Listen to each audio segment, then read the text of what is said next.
8:04 de la mañana, esto es 5 minutos más y lo escuchas por la Mega, el profesor Briceño y Oscar Martínez acompañándolos, como siempre, @ profesor Briceno, @ Oscar Martínez L. Y está con nosotros John da Silva, a.k.a. John Snacks, para conversar un poco de todo el tema de censura en redes sociales, de todo lo que ha venido pasando con Twitter, de cuáles son esas un poco de plataformas y que Parler, ahora Parler, que eso no es lo que se sella, eso no es lo que hay que, eso no es lo que uno va, lo No, que sella a la gente. Ese es Parley, Ah, ok. vale, pero qué horror. Y luego Pero la John, ¿cómo está gente, la cosa? Chamo, bienvenido, feliz año, vale. Epa, gente, quinta falar. ¿Cómo está la cosa, muchachos? ¿Todo bien? Aquí Todos todo con muy todo. bien. feliz. Yo creo que lo primero es contextualizar a quienes quizás no conocen tanto del tema, pero han estado leyendo en redes.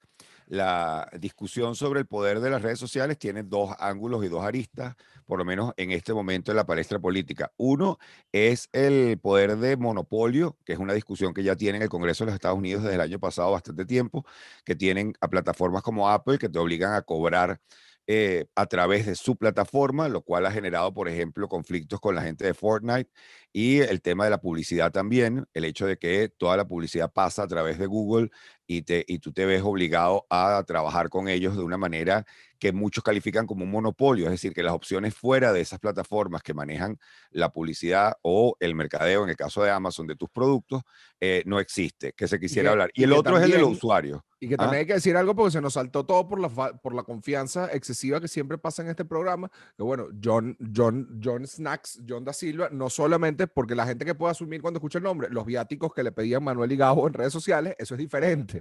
Pero Exactamente. John además es un tipo especialista en marketing digital, especialista en redes sociales y está y por eso es que vamos a conversar con él, no Claro. solamente es el tipo de los viáticos, Y el importante. otro tema, John, entonces es obviamente el que más, está más vigente en este momento, que es el tema de si las redes sociales cometen censura cuando le aplican de alguna manera, algunos dicen arbitrariamente, porque hay evidencias de unos tweets violentos y de otros no, y se le aplican al presidente de los Estados Unidos y deciden quitarle su cuenta, no temporalmente, sino por completo. Facebook, Instagram, Twitter, etcétera. Y luego también Google y Apple deciden sacar la plataforma Parler, que es una alternativa a Twitter que había generado la derecha, curiosamente la misma mujer que financió el escándalo de Cambridge Analytica, y está en este momento la gran pregunta de si eso es censura o no es censura.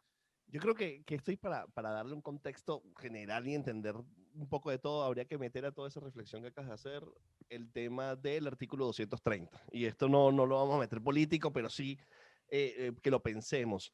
Estas compañías son plataformas, no son medios. Y el artículo 230 de la ley de comunicación en los Estados Unidos habla de que una plataforma no tiene responsabilidad sobre los contenidos que allí existen. Es O decir, sea, si nosotros yo soy ahorita... dueño de una cartelera, ¿no, John? Yo soy dueño de una cartelera.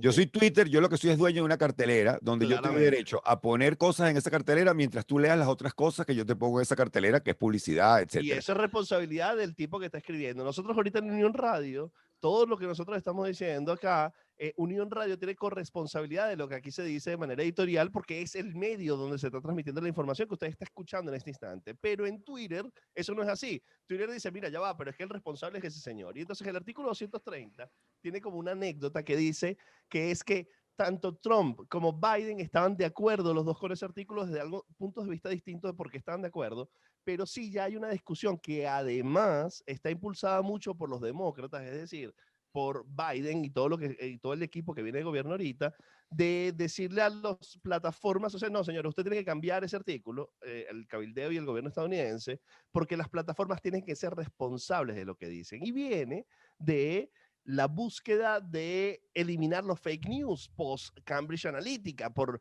post intervención de gobiernos extranjeros en la decisión estadounidense. Entonces, viene de una conversación muy densa alrededor sobre el rol de las plataformas sociales en la expresión y en la comunicación. Claro, Entonces, es este conflicto que has tenido tú con una tía porque te manda una cosa que no tiene ningún tipo de sentido, pero, y es esa conversación que tú has tenido, cónchale, tía, tienes que leer primero, pero llevado a una escala de millones y millones y millones de O el personas. grupo de WhatsApp que se crea paralelo al grupo oficial de la urbanización para que haya uno de basuritas y uno Y de, uno de bueno, las verdad. decisiones que hay que tomar con respecto a todo. multiplica esos grupos y esa tía por millones y millones de temas y millones de personas. Entonces, los estados, la ciudadanía, los individuos le están pidiendo a las plataformas que eliminen el fake news, que eliminen ciertas redes de información incorrecta, que eliminen el extremismo, la pedofilia, una cantidad de variables. Entonces, oye, cuídame los contenidos. Entonces, tú para cuidarme los contenidos tienes que ser responsable.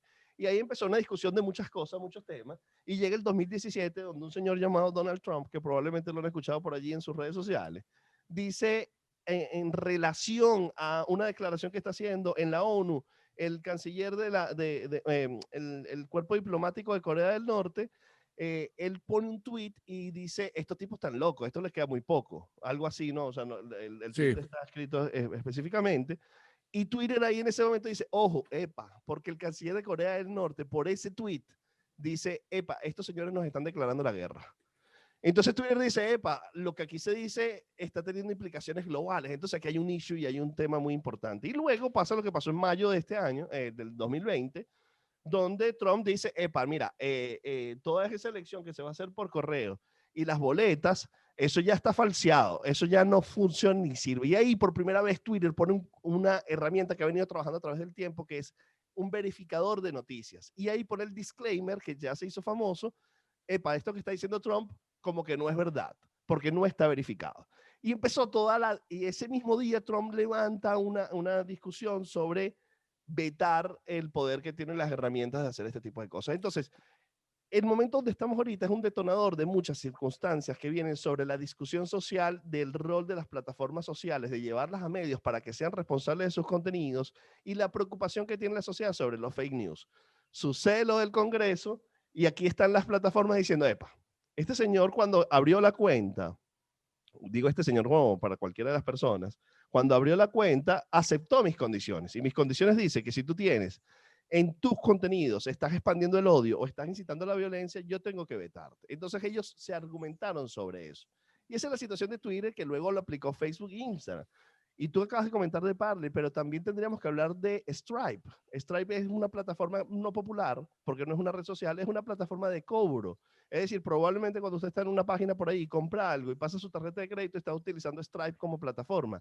Y ayer Stripe, por ejemplo, decidió que no iba a permitir más ser utilizado por el comando de campaña de Trump para Recibir donaciones. O recibir sea que donaciones, ya estás haciendo sanciones no solamente de opinión, sino sino de económicas. gestión económica, como la que le aplicaron a Pornhub la gente de Visa cuando salió el caso reciente de que había una cantidad de contenidos que tenían menores. Entonces, De todas pero maneras, eso lo leyó Briseño en internet. Eso no tiene nada que ver con alguna transacción que él no, tuviera no, ni pendiente. tiene que ver con que me haya Por rebotado la eso, tarjeta. no. No por, Para nada. no por, Pero exacto. aquí viene Ya también otra entiendo por cosa qué que hay me que, pediste mi tarjeta ese día, Briseño. es claro, porque Pero no, gracias a no tu PayPal, tiene. gracias a tu PayPal. Ok, Pero fíjate, aquí hay que pasemos. introducir un antecedente, que es que cuánto de esto se estaría discutiendo de la manera en que se está discutiendo si no hubiese habido la infodemia que llevó a que todas las plataformas, y rara vez alguien se quejó porque era por tu salud, empezaran a aplicar unos nuevos mecanismos con respecto a toda la información que tuviera que ver con COVID. Si usted abría YouTube, si usted abría Instagram, etcétera, si usted inclusive mencionaba COVID en un video de Instagram, le apareció un disclaimer que Sí. fue sentando el antecedente para información de salud. Pero luego cuando hacemos la transición a la política, porque tú dijiste una frase, John, que es que la gente está pidiendo que se regulen los contenidos de odio, la existencia, por ejemplo, que durante mucho tiempo había de reclutadores de grupos extremistas árabes en YouTube, que fue un fenómeno que se vio claramente la cantidad de gente que había accedido y había entrado a los grupos extremistas porque vio videos en YouTube. Y eso estaba chévere porque era la opinión de otros, pero cuando es tu opinión política la que está siendo censurada, entonces nos encontramos también con grupos que quieren que les apliquen, que cambien el 233, pero desde un punto de vista donde hay una retaliación hacia las redes sociales por parte de la derecha. Acaba de decir el jefe del comando de campaña del GOP, es decir, de los republicanos, que todos los republicanos que se van a lanzar van a tener como tema número uno de su campaña el tema de que el Big Tech, las grandes tecnologías, son el enemigo en este momento y son el malo de la película. Claro, lo que pasa es que todo esto lo está subiendo como una especie de cabildeo que están haciendo las Big Tech para este nuevo gobierno que va a empezar el 20 de enero. Es decir, este nuevo gobierno fue uno de los que está impulsando tanto la ley de monopolio, cuando digo este nuevo gobierno no digo Biden, sino el Partido Demócrata, el Sí. monopolio de las plataformas sociales, donde hay, por ejemplo, muy real la alternativa de que Facebook se desprenda de WhatsApp o se desprenda de Instagram, o que Google se desprenda de muchos modelos de negocio. Entonces ellos en realidad están muy amenazados ahí. Entonces esto se puede entender también como una especie de cabildeo de estas Big Tech para este nuevo gobierno, pero lo que preocupa realmente acá es si aquí hay una amenaza de la realidad, de la libertad de expresión.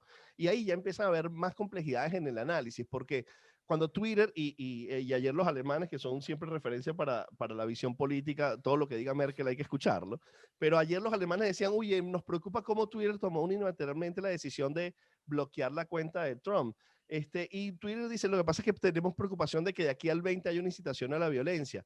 Y las demás personas dicen, ya va, pero tú no puedes coartarle lo que él diga. Y aquí hay que referir como que a dónde, quién es el árbitro que puede decir que es violento y que no, y que puede decir que alguien está incitando a la violencia. Y ese es el gran tema que los ciudadanos debemos procurar identificar. Que tiene, ese asunto tiene mucho que ver, John, también con interpretaciones propias, que vamos a poner un caso más pop.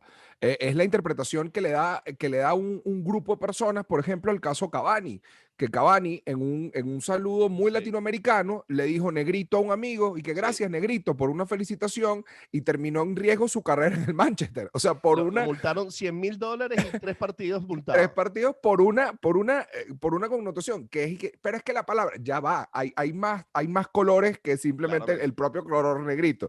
Pero Claro. sobre eso estaremos conversando al regreso. Nosotros hoy muy contentos de tener a John da Silva, a.k.a. John Snacks, con nosotros para conversar de toda del estatus de la relación de Twitter y Facebook con el mundo. Mientras tanto, escuchamos algo de música mega y ya regresamos. Son las 8:16. Ya venimos. A las 8:20 continuamos conversando nada más y nada menos que con John Snacks, un experto en esto de las redes sociales y todo el tema que en este momento está sumamente discutido porque el futuro de las mismas está, yo creo que en decisión en buena medida. Está en decisión por dos cosas que conversamos en el segmento anterior. Uno, la discusión del artículo donde se habla de si, el artículo en Estados Unidos, donde se habla si las redes son responsables o no editorialmente de lo que se coloca en ellas, que hasta ahora no lo son, y por eso Twitter, Facebook, etcétera, pueden poner las reglas que quieran, dejar que la gente haga lo que le dé la gana y solamente decidir quitar algo o colocarle un corolario, un disclaimer, si violan las reglas que ellos como empresa privada tienen. Y dos, el tema de los monopolios, que es otra discusión que también está desde hace ya un tiempo montada encima, y que con esto de lo político en Estados Unidos se ha convertido en preocupación hasta para la Merkel, que fue donde quedamos en el segmento anterior, donde la Merkel, me encanta la diplomacia alemana, utilizó una palabra perfecta. No dijeron que estaban ni en contra ni a favor, sino dijeron es problemático. Esta decisión de quitarle a un presidente la cuenta de Twitter es problemática. Y yo, bueno, perfecto. Estás como cuando alguien te quiere explicar a un amigo tuyo que es raro, dice, ¿él qué tal? Él es chévere. No, él es particular. Él es problemático. Pero ahí dijiste algo, Briseño, que creo que puede ser rescatable, que también es al presidente o es a la persona de Donald Trump, porque arroba POTUS, es decir, President of the United States, esa cuenta sigue perfectamente habilitada y a la disposición de la oficina que ostenta el cargo. Pero Porque tiene menos memes, Oscar, tiene menos tiene memes. menos ¿Quién va a estar memes. leyendo Es POTUS? Que eso verdad, no tiene memes. es verdad, Pero tiene muy mucho serio, menos muy memes. serio. Pero lo otro es que también tiene mucho que ver es cuánto poder por voluntad propia se le dio a esa empresa, porque fue la persona que decidió tuitear la que dijo, bueno, solamente esto se va a convertir en algo sencillo, pues si más presidentes dicen, bueno, no tuiteo, mira, chévere, no tuitees, ve a los medios donde tienen responsabilidad. O sea, ¿cuánto hay de eso en la discusión, John? Es que yo creo que ese también es algo que es un gran tema. Por eso yo siempre volteo alrededor de lo que es el ciudadano, porque eso que tú dices, que el presidente decide esa plataforma para expandir su comunicación y obviamente tiene que ver con el poder de alcance y volumen, la independencia que tiene el mensaje, pero luego los individuos que lo siguen, luego que los individuos lo replican, luego que los medios lo replican. Es decir, es muchas veces la noticia de un medio tradicional, prensa, radio, televisión, refiere al tweet. En la Ujú. noticia es, el presidente Trump acaba de tuitear estas cosas. Entonces nosotros como sociedad somos los que tenemos el poder de utilizar la plataforma, de considerarla o de interpretarla. Por lo cual yo también creo que nosotros como la mejor alternativa de todas estas posibilidades que tenemos ahora es que seamos ciudadanos mejores informados y ciudadanos con mejores herramientas, porque eso es lo que nos va a permitir decantar, epa, aquí hay un tema que yo no debo considerar. Porque la preocupación de Twitter es que decir, bueno, pero es que aquí hay un mensaje de violencia. Sí, pero hay una ciudadanía que le sigue ese mensaje de violencia, que es la gran preocupación. Entonces, ¿cuánto puede estar informado? Y Claro, aquí, la cuestión de si yo coloco un graffiti que diga salgan y quemen todo. Si la gente quema, ¿cuánta responsabilidad hay de la gente que salió a quemar? ¿Cuánta responsabilidad hay del grafitero? ¿Y cuánta responsabilidad del dueño de la pared y del ferretero que le vendió el spray? y Y del en medio esto se nos olvida que nosotros somos los que leemos y decidimos qué hacer con lo que leemos. y del medio que difundió ese mensaje que tú hiciste. Por ejemplo, si esa persona lo puso en Twitter, entonces, ¿qué responsabilidad tiene el medio de ella? Y si hay responsabilidades, porque hay una expansión de odio. Me gusta referir al caso de Ruanda, el caso de la emisora en Ruanda hace más de 25 años, que era una emisora que se asume, se entiende como la responsable del genocidio y la expansión del odio en Ruanda para la eliminación de la comunidad y de la sociedad.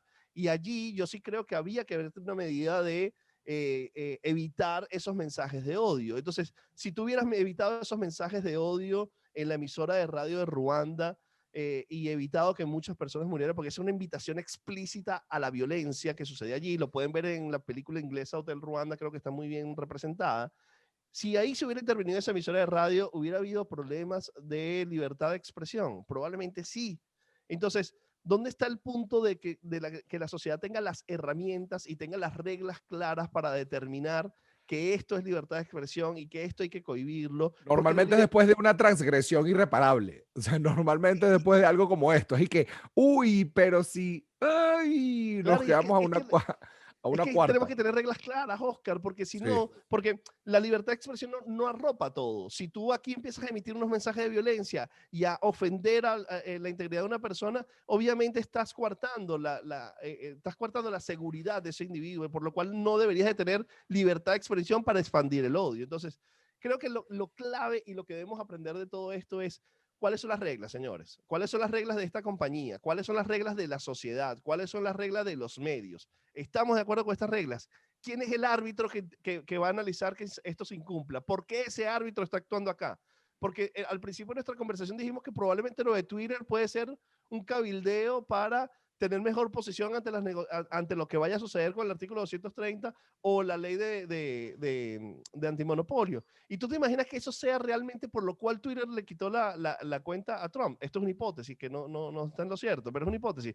Es decir, él le está coartando la libertad de expresión a un usuario a partir de sus intereses económicos. Eso sería terrible también. Entonces, yo creo que lo que necesitamos como sociedad es tener claro las reglas de juego y quiénes son las personas que tienen que tomar la decisión y cuáles son los intereses por los cuales esas personas toman la decisión. Pero ya va, John, porque aquí aparece un tercer ángulo que surgió este año con el documental El Social Dilemma, Sí, que es que, eh, para comenzar, a mí me da risa escuchar a CNN y a una cantidad de canales denunciando a Trump cuando ellos fueron los que le hicieron la campaña a Trump, porque Trump les daba views. Ellos sabían que ese candidatico loco, que cuando todo el mundo hablaba del candidatico loco, daba views, daba que la gente le diera clic a sus noticias, daba que la gente se quedara en la página web, daba que ese tiempo al aire la gente lo iba a ver.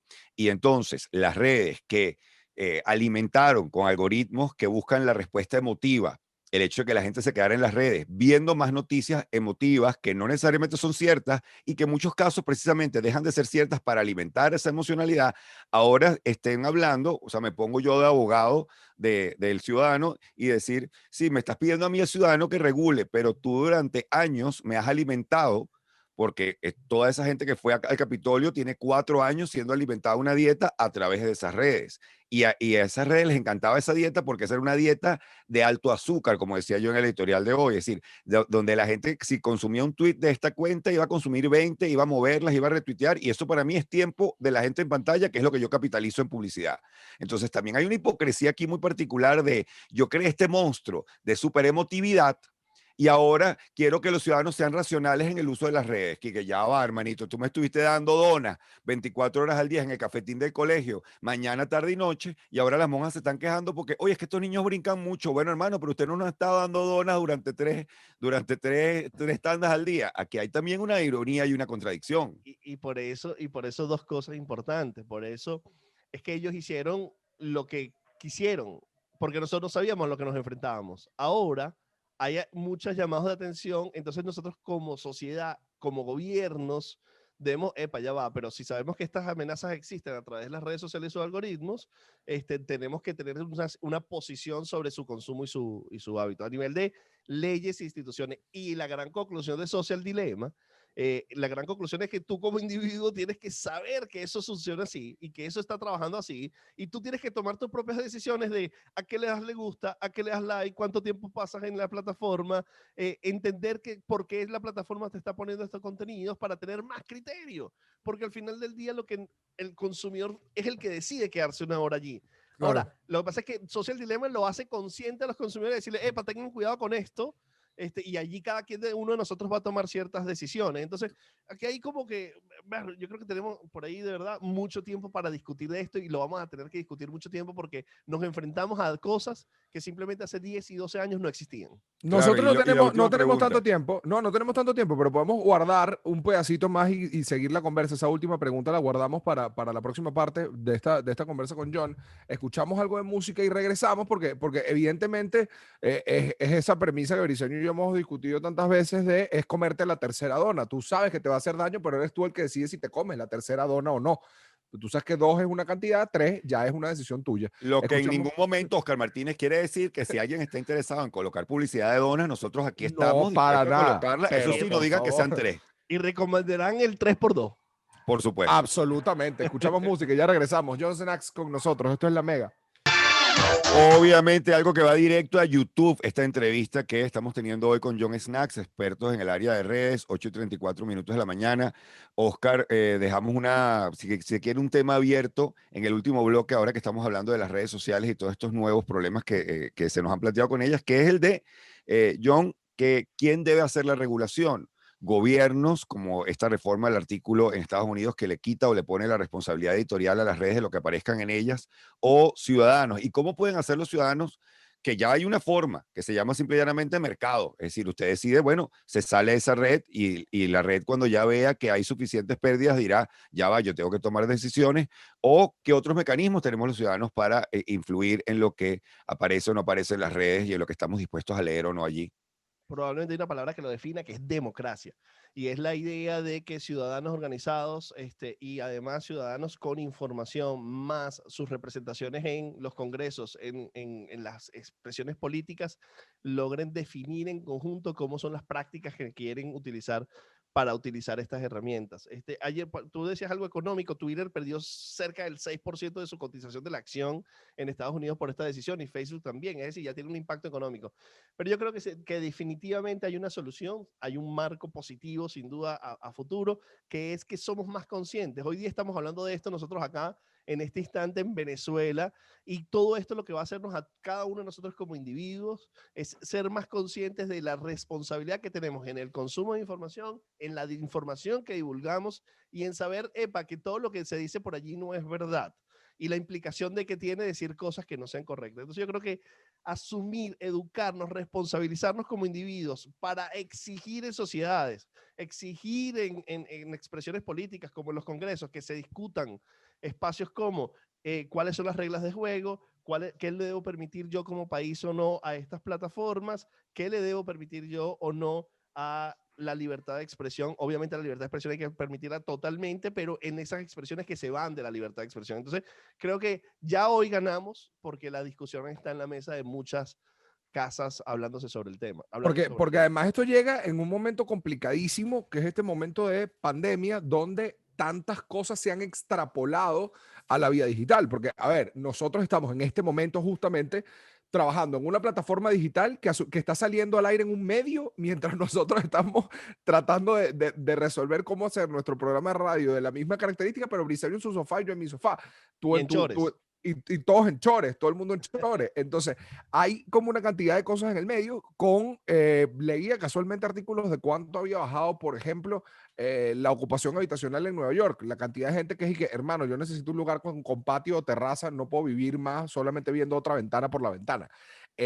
hay una cantidad de cosas pasando, justamente que lo que dicen es que vamos a vivir más en lo digital. Creo que al menos los tres que estamos involucrados aquí podemos tener trabajos presenciales, pero nuestra mente está es a cómo creo más contenidos digitales, cómo me posiciono de otra manera en el mundo digital y a la vez es que ya no tienes que estar necesariamente en un espacio físico. Entonces es para dónde vamos y cómo estamos llegando casi a un momento muy película de sci-fi donde se necesita, recuerdo por ejemplo en la película del hombre bicentenario, que había como un presidente del mundo, que no era como un presidente, era como necesitas a alguien que ponga de acuerdo a todo el mundo, porque algo tiene que pasar ahí, y por más ciencia ficción que suene.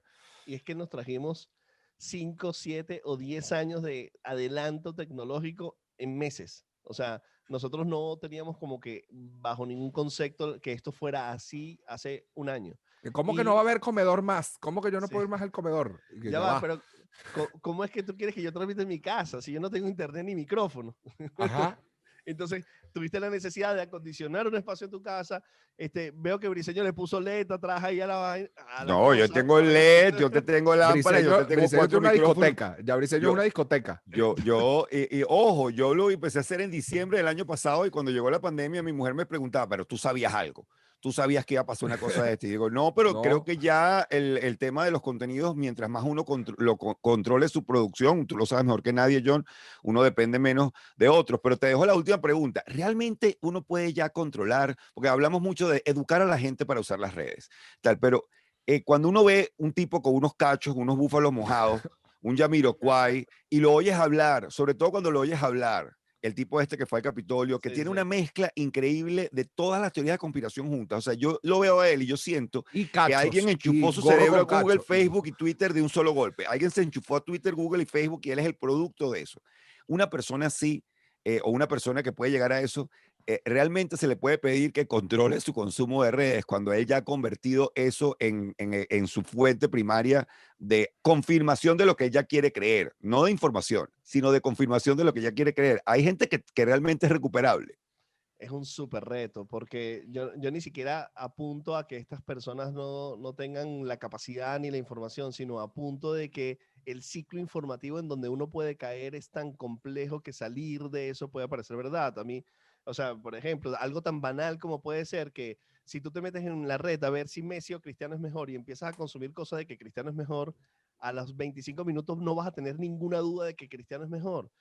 Porque ya no estás viendo contenido de Messi. Es decir, es muy complejo. Y luego, ¿cómo tú vas a decir, ya va, pero estoy viendo la información correcta para decidirlo? Entonces, realmente es muy, muy complejo por cómo están demandándose los contenidos. Y en el documental que tú hiciste referencia, Briseño, hablan de algo que a mí me encanta mucho, que es que trates de consumir contenidos que no sean los recomendados por las plataformas, sino contenidos que tú estés demandando y buscando. Pregúntese de brócolis en la tienda de donas. Que está bien, dame las dos donas, pero tendrás por allí, hermanito, unos palitos integrales, por ejemplo, una chía. ¿Qué tienes tú por allí que me puedas dar que no sea esta tercera dona? Claro, porque entonces la dona te va a decir, no, pero además llévate la dona rellena de Nutella y además pone un sirope arriba de chocolate. Y si haces eso, entonces te estás metiendo en las redes con toda la sugerencia de contenidos y entras en unos lados de las redes donde TikTok, por ejemplo, que tiene unas teorías ahí de que hablan de que después de las 9 de la noche se entrega los contenidos de más satisfacción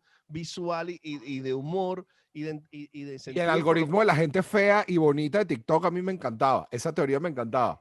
Entonces, te metes en unos lados de las redes sociales que empiezas a tener un mundo paralelo muy complicado que tu conciencia de salir de ese mundo es tremendamente complejo. Pero ¿sabes qué me gusta de esto?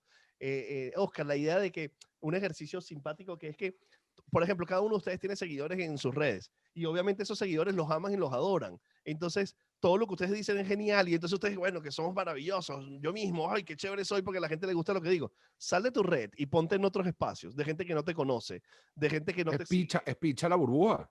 Sí, entonces sal allí y di las cosas que dice y ahí te van a decir, bueno, pero tú eres aquello, pero que eso no tiene sentido y tal. Y empiezas a ver otros puntos de vista. Yo creo que lo clave es salir de esas burbujas de navegación y darse cuenta que Messi también es muy, muy bueno y no solamente Cristiano. Porque si no te metes en un río de consumir una sola tendencia de consumo que te va a influenciar muchísimo en lo que opinas sobre un tema sin necesariamente estar viendo el otro lado. Pero el gran problema es que eso nos exige informados, eso nos exige educados. Y es entonces volvemos a un problema que tiene 200.000 años, que es la importancia de la educación y el acceso a la información y la importancia que la gente sepa tener un sentido crítico. Y eso es muy complejo. Eso es muy Ah, no, complejo, bueno, porque pero aquí estamos hablando de algo de falta de papá. Es decir, aquí estamos hablando de generaciones que se están criando Sí, solas frente a sí. tabletas, solas, sin que haya un papá que esté al lado y pregunte, ajá, pero ¿por qué te gusta esto y no esto? Y ya viste que existe esto. Y lamento ponerme aquí pedagógico y fastidioso, pero es una de las raíces. Es decir, cuando yo veo un tipo con un sombrero de mapache, unos cachos, una bandera pintada, mezclándome teorías de conspiración Falta de padre. con la Constitución, creyéndose que él es Abraham Lincoln, que él es el liberador, yo digo, ya va, pero ¿dónde está el papá de este hombre? Aquí faltaron unos lepes. Yo no quiero aquí, o sea, yo entiendo la lobna, pero hasta la lobna me dirá, oye, si no, a ese muchacho la verdad es que por lo menos hay que quitarle el gorro y darle con los cachos. tenemos 35 minutos divagando y conversando y reflexionando y la conclusión fue, no, falta el EPE. Lamentablemente, el lepe digital, por lo menos, o sea, quítate la cuenta. La mejor amenaza que tenemos los padres en este momento, que es que te quito la tableta. Entonces, oye, mi papá me está obligando a ver el mundo real. Bueno, de vez en cuando hay que hacerlo. Ahí hay una propuesta para un nuevo emoticón. Absolutamente. En vez de la manito, Oye, vale, el emoticón del lepe, empezamos a gestionarlo. Yo te apoyo en esa El campaña, Lepe, yo. emoticón de Lepe es más que necesario. Nosotros agradecidos con John, bueno, John da Silva, a.k.a. John Snacks, porque bueno, hay que mantener separadas ambas identidades, la identidad real, que es John da Silva, y su identidad digital, que es John Snacks, así. y que hoy nos acompañó. Estamos seguros que no va a ser la última conversa, porque seguramente después del 20, en 2 semanas seguramente otra vez con John, porque este lío continúa, y vamos a seguir conversando al respecto. Nosotros agradecidos de que te hayas venido, de que te hayas levantado temprano también para entenderte con nosotros un rato. Briseño, a nosotros se nos acabó el tiempo. Mañana a las 6 de la mañana estaremos de regreso.